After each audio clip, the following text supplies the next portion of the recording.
तो हमारे संवाददाता गणेश की आप रिपोर्ट देख रहे थे, लेकिन इसी बीच अब आपको बता दें, देश में हाहाकार मचा हुआ है। बाढ़ बारिश से हालात खराब हैं, चाहे राजधानी दिल्ली की बात करें, उत्तर प्रदेश की बात करें या फिर गुजरात की बात करें।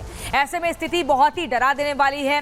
मोर्चे पर सेना के जवान जुटे हुए हैं, जगह जगह एसडीआरएफ और एनडीआरएफ की टीमें भी तैनात है, रेस्क्यू कर रही है, एयरलिफ्ट कर रही है। हर एक जिंदगी को बचाने का प्रयास किया जा रहा है। पूरी खबर इस रिपोर्ट में देखिए।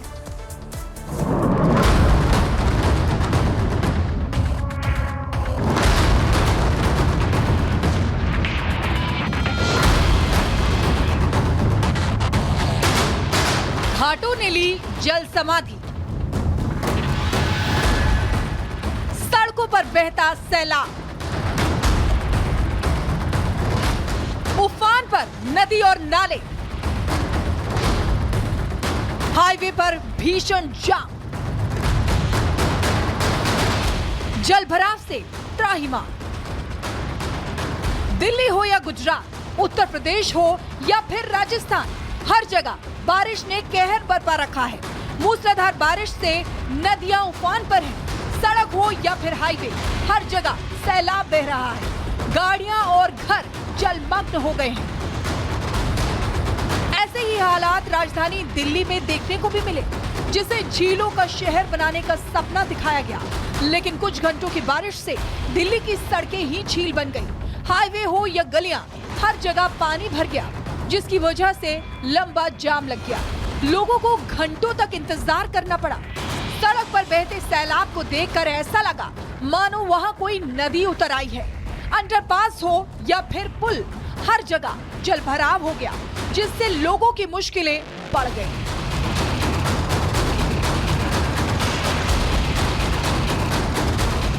कुछ ऐसे ही हालात उत्तर प्रदेश के वाराणसी में भी देखने को मिले।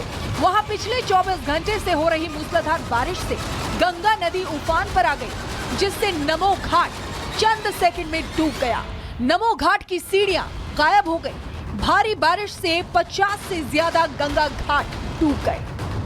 हालात ये हो गए कि जहां नजर पड़ी सिर्फ पानी ही पानी दिखाई दिया। प्रयागराज में भी एक बार फिर गंगा और यमुना का जलस्तर बढ़ने लगा। दोनों नदियां कुछ घंटों की बारिश से उफान पर आ गई। संगम के पास स्थित साधुओं की कुटिया पानी में डूब गई।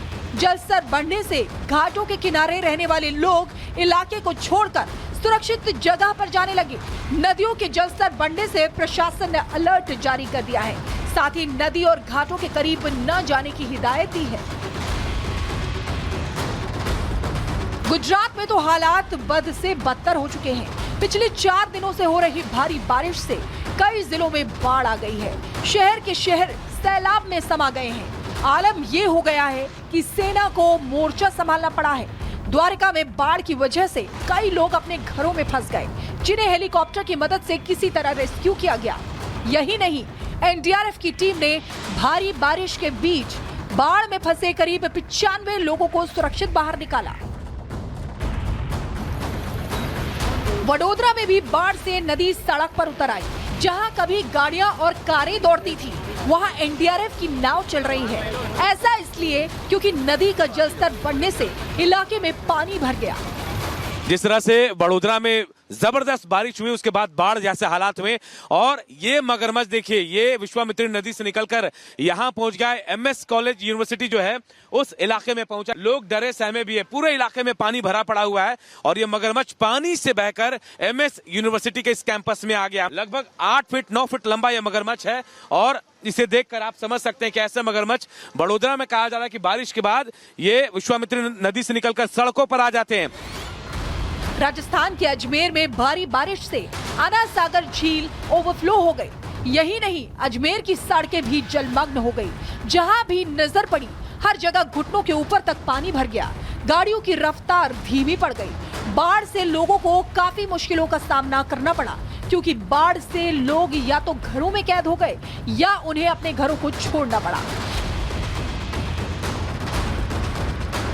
देश के पश्चिमी और पूर्वोत्तर में भारी बारिश हो रही है। मौसम विभाग 19 राज्यों में भारी बारिश का अलर्ट जारी कर चुका है। यही नहीं, बाढ़ वाले इलाकों में एनडीआरएफ, एसडीआरएफ के साथ साथ सेना ने भी मोर्चा संभाल लिया है। Bureau report, Republic Bharat. चलिए आगे बढ़ेंगे और खबर आपको बिहार की बताते हैं। पटना के गांधी सेतु पर एक लड़की सेल्फी ले रही थी, लेकिन ये सेल्फी लेना उसे इस कदर महंगा पड़ा कि वो 15 फीट से वो नदी में गिर गई। इसके बाद क्या स्थिति वहां पर बनी, क्या हुआ, 1 मिनट की रिपोर्ट में दिखाते हैं। पटना के गांधी सेतु से सेल्फी ले रही एक युवती गंगा नदी में गिर गई। हालांकि किस्मत अच्छी थी कि गाय घाट पर तैनात एसएसबी के जवान देवदूत बनकर पहुंच गए और लड़की को मौत के मुंह से खींचकर बाहर निकाल लिया। 24 साल की नीतू गांधी सेतु में किनारे सेल्फी ले रही थी। इस दौरान वो करीब 15 फीट की ऊंचाई से नीचे गिरी। पानी में गिरते ही लड़की चिल्लाने लगी। गायघाट में ड्यूटी पर तैनात एसएसबी के जवानों की नजर नीतू पर पड़ी तो सब इंस्पेक्टर अजीत कुमार जाडेजा के नेतृत्व में 8 जवान तुरंत बोट लेकर उसे बचाने निकल पड़े। नीतू गंगा के तेज बहाव में बहती जा रही थी। रस्सी लेकर एक जवान नदी में कूदा और उसका रेस्क्यू किया। थोड़ी देर में जवान उसे लेकर बोट पर पहुंचा। इसके बाद लड़की ने राहत की सांस ली। बोट पर आते ही वो बेहोश हो गई। जवानों ने उसे अस्पताल में भर्ती कराया। लड़की नालंदा की रहने वाली थी। वो पटना में पुलिस कांस्टेबल की परीक्षा देने आई थी। Bureau report, Republic Bharat. और चलिए खबरों में आगे बढ़ते बात करते हैं इजराइल की, क्योंकि इजराइल इस वक्त 3 मोर्चों पर जंग लड़ रहा है। एक तरफ हमास, दूसरी तरफ हिजबुल्लाह के आतंकियों पर लगातार निशाना इस वक्त साधते हुए नजर आ रहा है। कुछ तस्वीरें निकलकर सामने आई है, 1 मिनट की इस रिपोर्ट के जरिए आपको दिखाते हैं। इजराइल की सेना हमास के साथ तो युद्ध लड़ रही है, दूसरी तरफ हमास का साथ दे रहे हिजबुल्लाह का भी हिसाब कर रही है। लेबनान बॉर्डर पर स्थित गैलिली इलाके में पहले सायरन बजता है और एक धमाके के साथ बुनियादी ढांचा निस्तानाबूद हो जाता है। इजरायली डिफेंस फोर्स तिनेह ने हिजबुल्लाह के सैन्य बुनियादी ढांचे पर ड्रोन से अटैक किया। वीडियो में नजर आ रहा है कि कैसे पहले अपने टारगेट को निशाने पर लेकर हमला हुआ। आईडीएफ का कहना है कि उन इलाके में आतंकी मूवमेंट दिखी थी, जिसके बाद ओदेसेह और केफर केला में हिजबुल्लाह ठिकाने को तबाह कर दिया गया। वहीं दूसरी तरफ जेनिन और तुलकार्म में आतंकियों के खिलाफ आईडीएफ ने अभियान चलाया, जहां इजराइल अपने दुश्मनों को ढूंढ ढूंढ कर मार रहा है। वहीं फरा इलाके में इजराइल की दुदेवन यूनिट अभियान चला रही है। उसे एक ड्रोन फुटेज मिला जिसमें धार्मिक स्थल में एक ऑपरेशन सेंटर और विस्फोटक प्रयोगशाला नजर आई।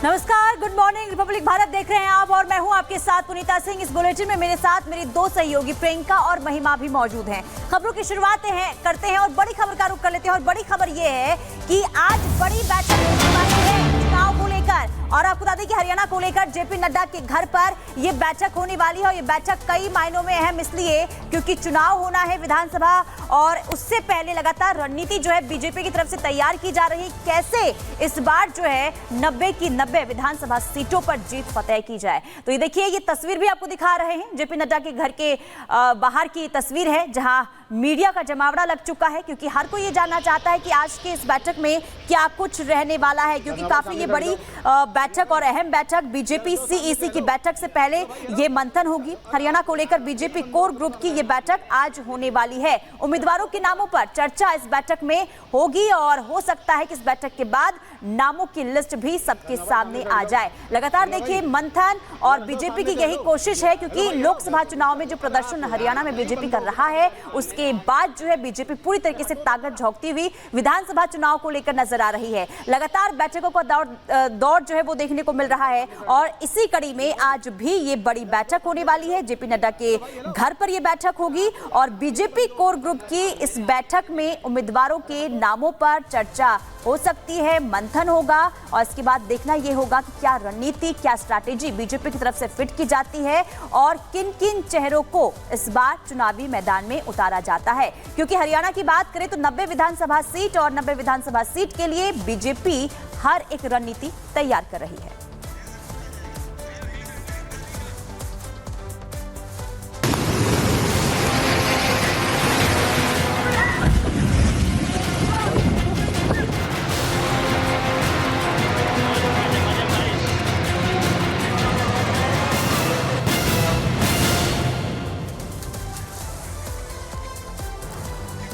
और और चलिए बात करेंगे आफतकाल और देश बेहाल कि किस तरह से बारिश की वजह से दिल्ली हो, गुजरात हो, हिमाचल प्रदेश हो, उत्तराखंड हो, साउथ इंडिया हो, हर जगह बारिश की वजह से त्राही त्राही मची हुई। कुछ तस्वीरें आपको दिखाएंगे, लेकिन इस वक्त आपको बता दें कि भारी बारिश की वजह से लोगों की मुश्किलें बढ़ती हुई नजर आ रही है। शहर के शहर डूब चुके हैं। गुजरात की बात करें, मोरबी, जामनगर, ऐसी बहुत सारी जगह जहां पर लोगों के घरों में पानी जा घुसा है। इस वक्त सेना रेस्क्यू ऑपरेशन में जुटी है। एनडीआरएफ और एसडीआरएफ भी लगातार लोगों का रेस्क्यू करते हुए नजर आ रही है। लोगों को सुरक्षित स्थानों पर भेजा जा रहा है और इसके अलावा राज्य सरकार प्रशासन साफ तौर पर लोगों से अपील कर रहा है, जो संवेदनशील इलाके हैं आप उनसे दूरी बनाकर रखिए। हिमाचल की बात करें, शिमला से भी खबर सामने आई थी, वहां पर लैंडस्लाइड हुआ। गुजरात की तस्वीरें आपको दिखाएंगे, अलग अलग जगहों से आपको तस्वीरें दिखाने वाले हैं कि कैसे वहां पर इस वक्त लोगों की मुश्किलें बढ़ती हुई नजर आ रही है। और चलिए इसी बीच अब आपको गुजरात का हाल दिखाते हैं, किस कदर कुदरत की मार पड़ रही है। त्राहिमाम का एकदम हालात बने हुए हैं। यहाँ पर आप देख रहे हैं गुजरात में ये वो डैम है जिस तरह जहां पर देखिए फ्लो बढ़ता जा रहा है, क्योंकि बाढ़ बारिश के जो हालात है वो लोगों को परेशान कर रहे हैं। हम आपको दिखा रहे हैं जामनगर में रंजीत सागर डैम, जहां बिल्कुल उफान की स्थिति साफ तौर पर देखी जा सकती है। ऐसी भी तस्वीरें सामने आई जहां पर जो पुल है वो पुल के हिस्से जो है एकदम ढह गए। इसके अलावा रेस्क्यू का काम लगातार चल रहा है। ऐसे में जो रेस्क्यू के लिए टीम है, एसडीआरएफ हो, एनडीआरएफ हो, वो मौके पर तैनात है। एयरलिफ्ट करके भी लोगों को बचाया जा रहा है, सुरक्षित स्थानों पर पहुंचाया जा रहा है। इसके अलावा प्रधानमंत्री नरेंद्र मोदी की भी लगातार नजर बनी हुई है। हालातों पर हर संभव मदद का भरोसा भी दिया है, लेकिन सैलाब जो बेहिसाब हो रहा है, गुजरात पर कुदरत की आफत लोगों को परेशान कर रही है, डरा रही है। तो जामनगर की तस्वीर आपने देखी, अब आपको वडोदरा की तस्वीर दिखाते हैं और ये ड्रोन की तस्वीरें हैं। देखिए आप किस कदर जहां भी नजर जाएगी वहां पर सिर्फ पानी का सैलाब, यानी कि पानी के बीच में घर नजर आ रहे हैं। 28 अगस्त की तस्वीर है जहां पर भारी